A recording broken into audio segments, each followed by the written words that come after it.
Hello, this is a video about how you can swap the internals from a bamboo extruder fan into this aluminium casing fan, and then you can, to reduce heat creep, since you're now using the case of the fan as a heat sink, as part of your heat sink. So your first step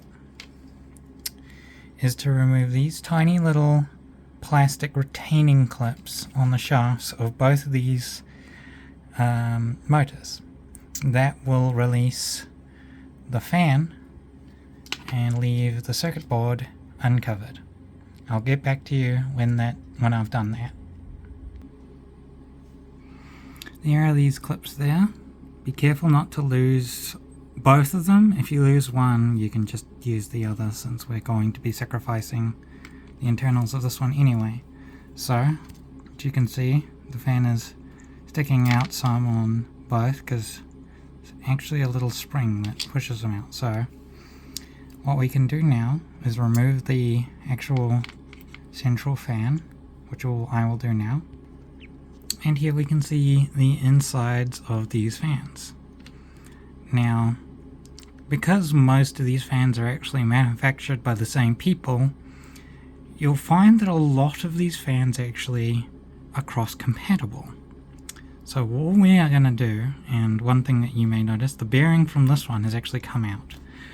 It will be sitting there. It's not an issue.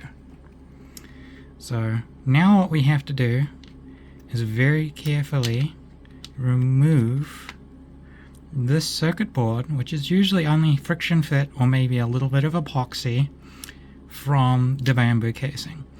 If you damage the outer casing, that's not too big of an issue. It just means that you're not going to be able to revert back to this plastic casing if you want to. Now that you've got the bamboo circuit board out of its original fan frame, which is usually a lot easier to do destructively, but can be done non-destructively, and you've got the old one out of the sacrificial aluminium fan, you want to clean up the inside a little bit, but so long as the circuit board seats down fully, it's fine. And all that you have to do is put this on there from the bamboo one here, on there, and then put the fan on, making sure that your spring is still there and facing the right direction. It has a very specific direction. And then put that plastic clip on. And this is the finished result.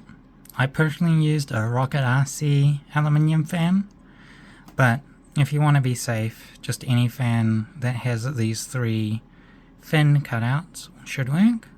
And then all you do is put a bit of thermal grease between this fan and your hot end of choice, and then it will act as an extension of the heatsink, making your hot end heatsink effectively much larger, and also the entire area that this thing is is being blown against, since it's the housing for the fan.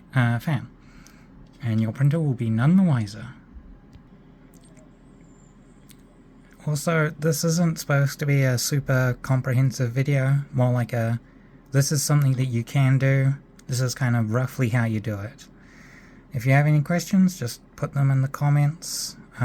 This was kind of made in response to a YouTuber who asked me to make a video on this when I commented about it. So yeah.